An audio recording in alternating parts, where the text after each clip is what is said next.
제가 어릴 때 농촌에서는 부업으로 가정마다 가축을 길렀습니다. 좀 괜찮다 하는 집에서는 소가 있었고요.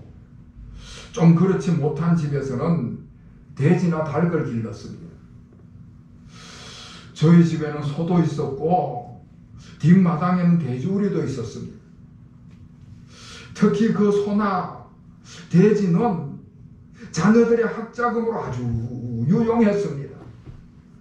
암소가 송아지를 낳는다든지 돼지가 여러 마리의 새끼를 낳게 되면은 일순간에 자녀의 학자금이 해결이 되는 것이지. 그런데 농사일에는 힘이 센 함소가 필요하지 힘이 약한 암소가 필요하지 않기 때문에 그 송아지를 얻는다는 것은 굉장히 어려운 일이었습니다. 그래서 가능하면은 암소보다가는 암돼지를 길러가지고는 새끼를 많이 낳아주기를 기대를 하는 것이지요. 암돼지가 새끼를 낳으면요, 적게는 서너 마리를 놓지만은 많게는 10서너 마리까지 새끼를 놓는 것을 봤습니다.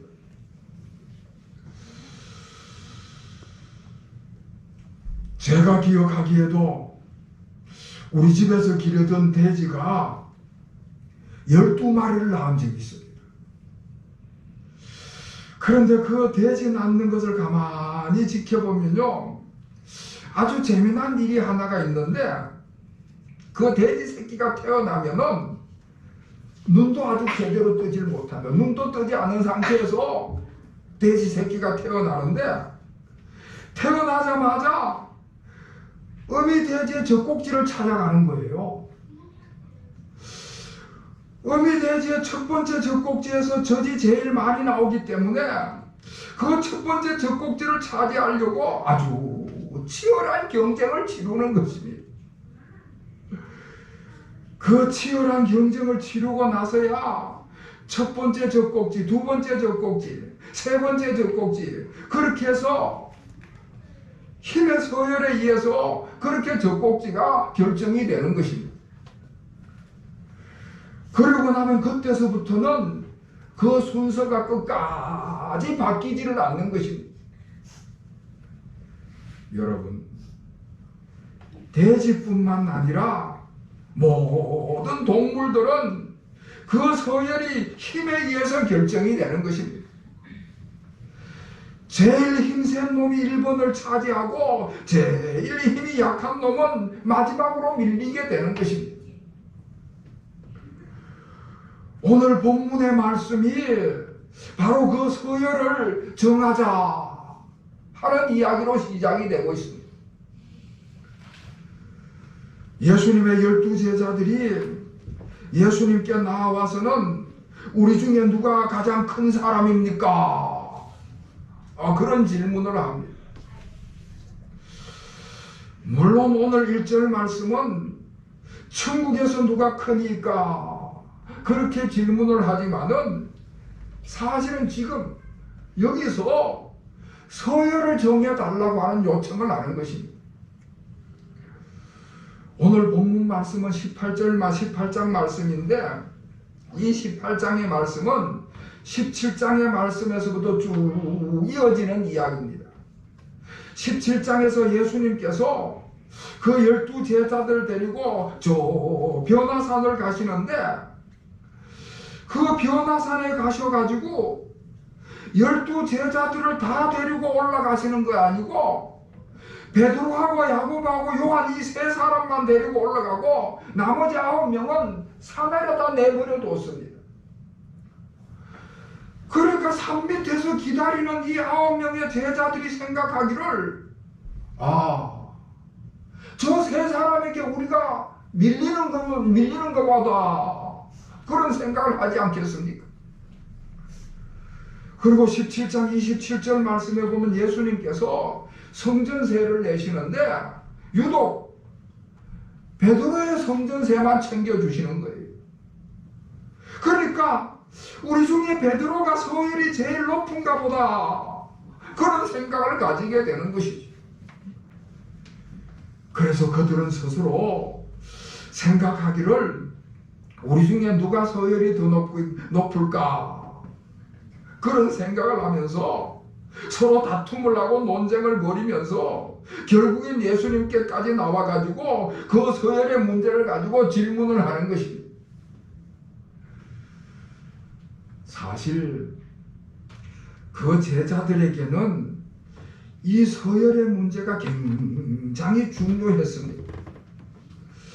예수님께서 예루살렘에 가셔서 왕이 되시는 날에는 자기들도 여러 가지 자리를 차지하게 될 터인데 그때 이 서열이 그대로 연장이 돼가지고 순서가 정해지는 것이 아닌가 그런 생각을 가지고 있으니까 서열이 중요한 것이지.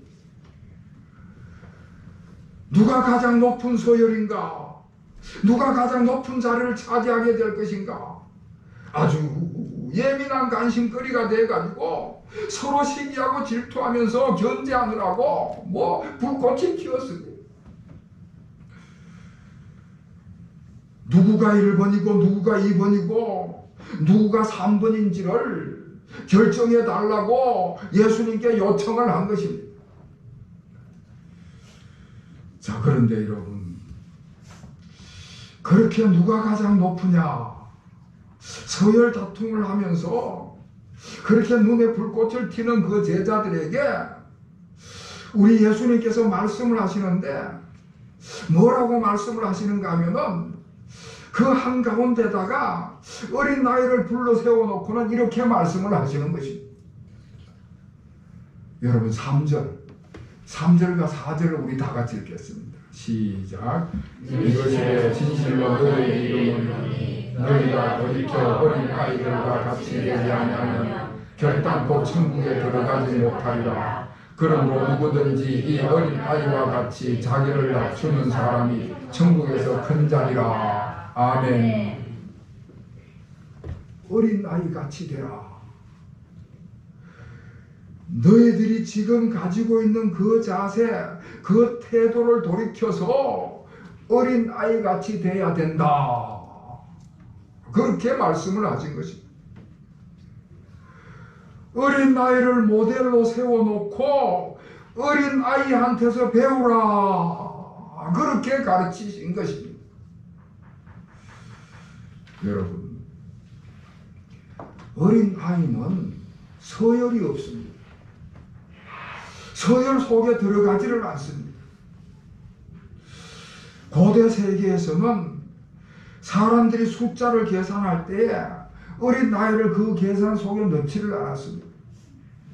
예수님께서 보리떡 5개와 물고기 2마리를 5,000명을 먹이는 그 사건이 있을 때에 어린 아이들은 아예 그 5,000명의 계산 속에 들어가지를 않았습니다. 왜냐하면 어린 아이들은 힘이 없고 연약하기 때문에 농사를 지을 때라든지 목축을 할 때라든지 별로 도움이 되질 않기 때문에 그렇습니다. 더구나 그 고대 사회, 그 야만적인 고대 사회에서는 가장 중요한 게 전쟁을 치르는 것이었는데 그 전쟁하는 일에 있어서 어린 아이들은 전혀 도움이 되지 않고 오히려 거추장스러우니까 힘도 없고 도움이 되지 않는 어린 아이들은 서열에 아예 없었습니다. 옛날뿐만 아니라 오늘날도 상황은 좀 다르긴 하지만은 어린 아이들이 숫자에 안 들어가는 경우가 허다합니다.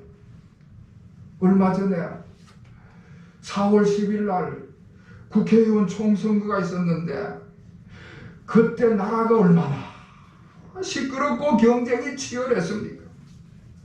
그런데도 어린 나이에게는 하나도 관심을 두질 않는 것입니다. 왜냐하면 어린 아이들의 투표권이 없으니까. 투표권이 없는 어린 아이들에게는 관심을 두지도 않고 사람 숫자에 넣지도 않았던 것입니다. 자, 이렇게 어린 아이가 서열이 없고 무시되는 그런 존재인데, 그런데 우리 예수님께서는 어린 아이 같이 되라, 그렇게 말씀을 하시는 것입니다.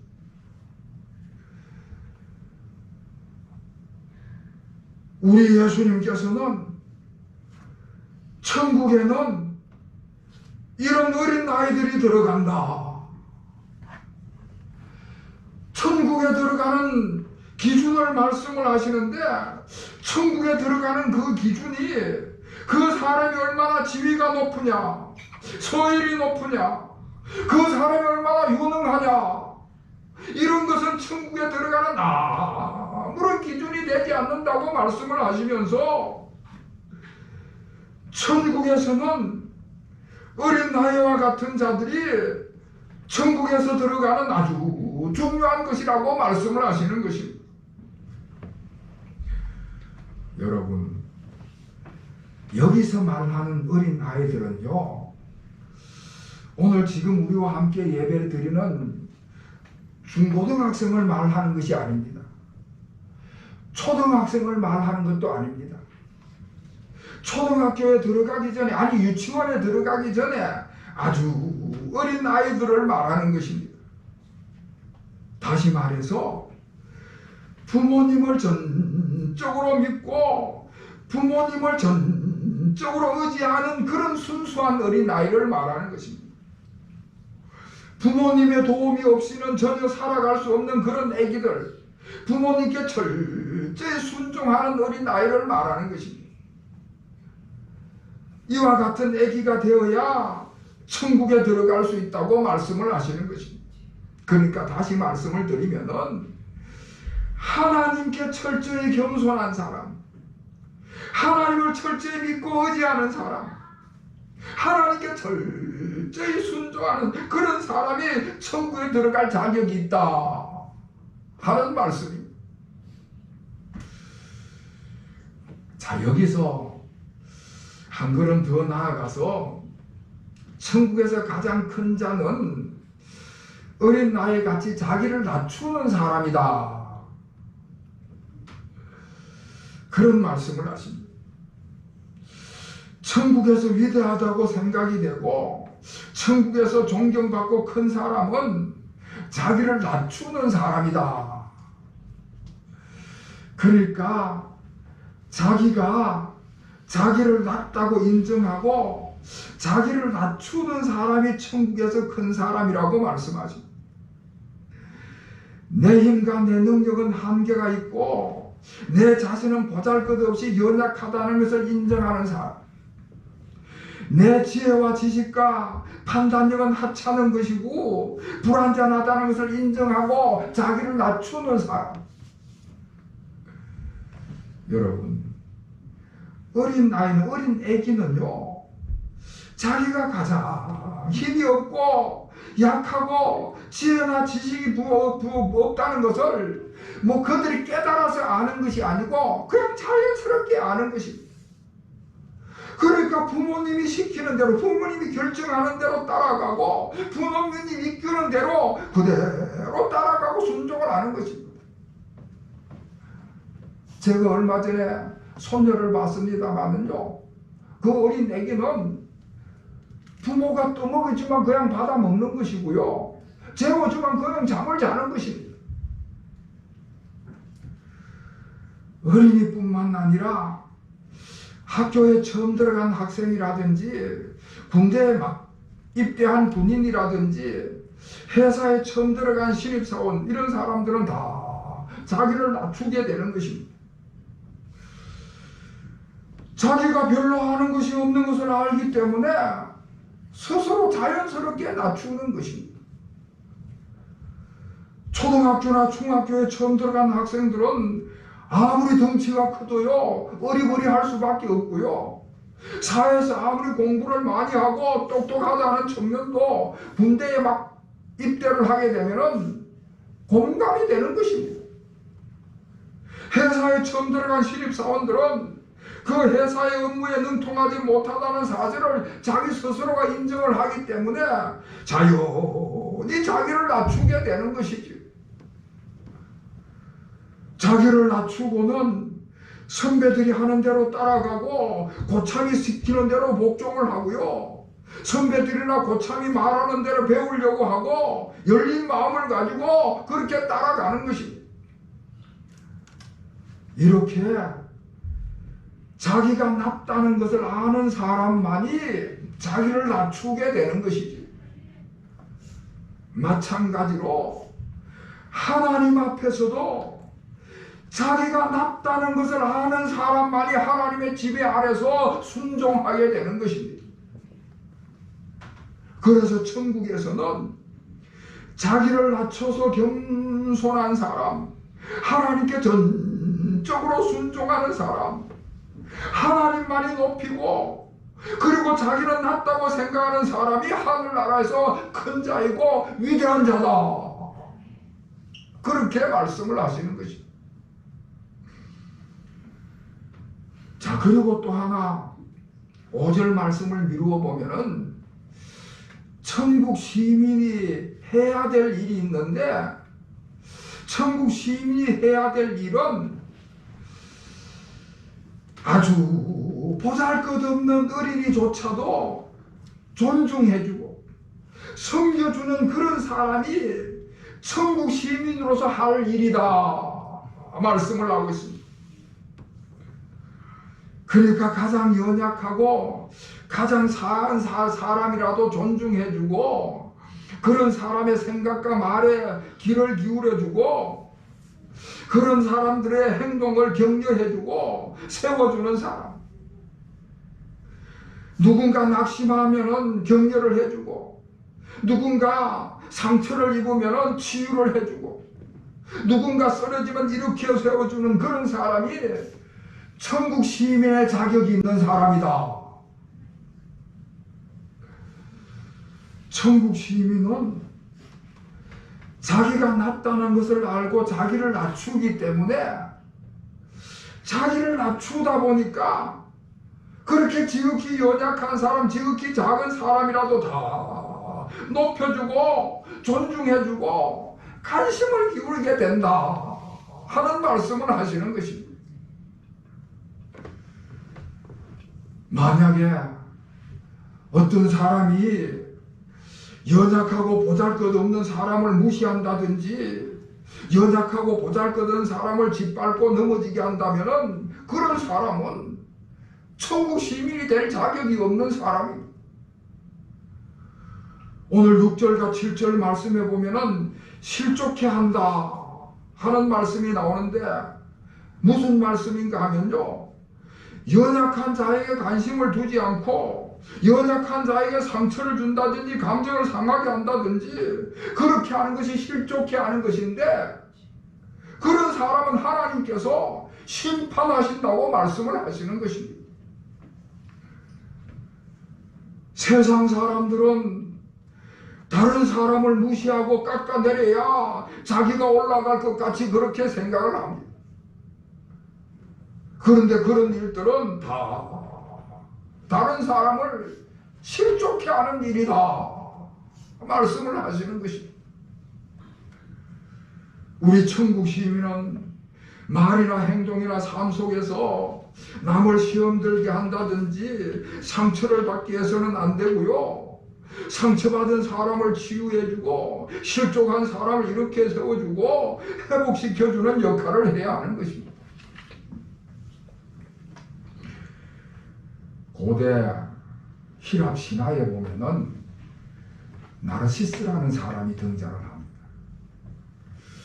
이 나르시스라는 사람이 얼굴이 얼마나 잘생겼는지 몰라요. 그리고 그 사람 스스로도, 그 청년 스스로도 자기 얼굴이 잘생긴 것에 대해서 굉장히 자랑스럽게 생각을 하는 거예요. 그런데 어느 날 호수 위에 놓인 그 다리를 건너가다가 호수 아래를 이렇게 내려다보게 됐는데 그 호수 안에 얼마나 잘생긴 청년이 있는지를 몰라요. 사실은 자기 얼굴이 비친 것인데 그 호수에 비친 자기 얼굴에 반해가지고 그 호수 속에 있는 자기를 사랑해서 그만 그 호수 속에 뛰어들어서 빠져 죽었다 하는 이야기입니다. 여러분, 자기 도취에 빠진 사람, 오늘날 우리말로 치면 왕자병에 공주병에 걸린 사람, 자기 도취에 빠진 사람, 그런 현상을 정신의학에서는 나르시즘 그렇게 부르는 것입니다.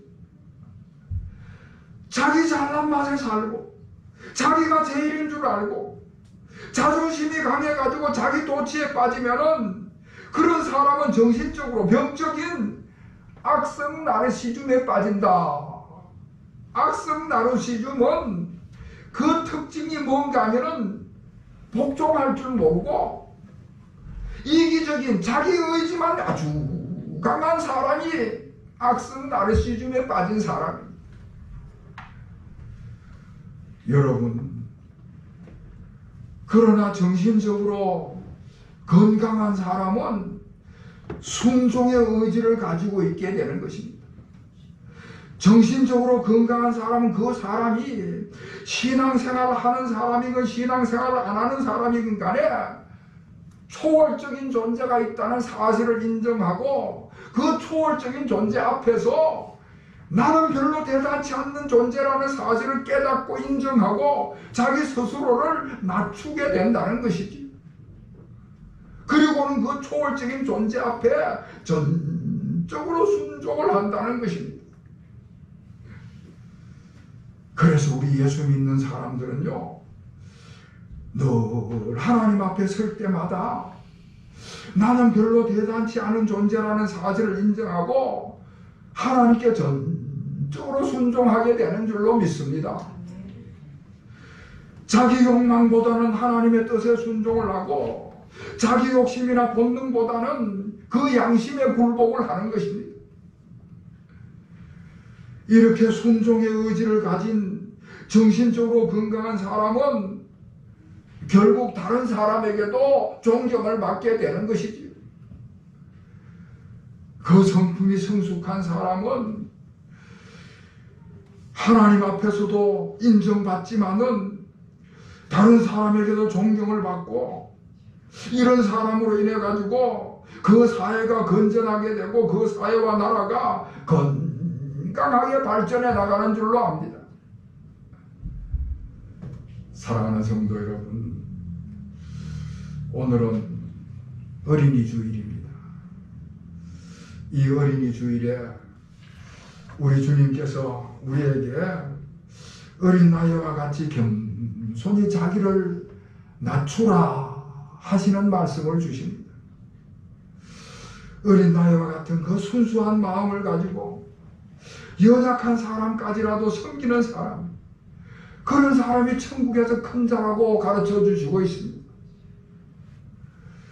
그리고 그런 사람은 천국에서만 큰 자일 뿐만 아니라 이 세상에서도 큰 자가 될 것을 말씀하고 있습니다.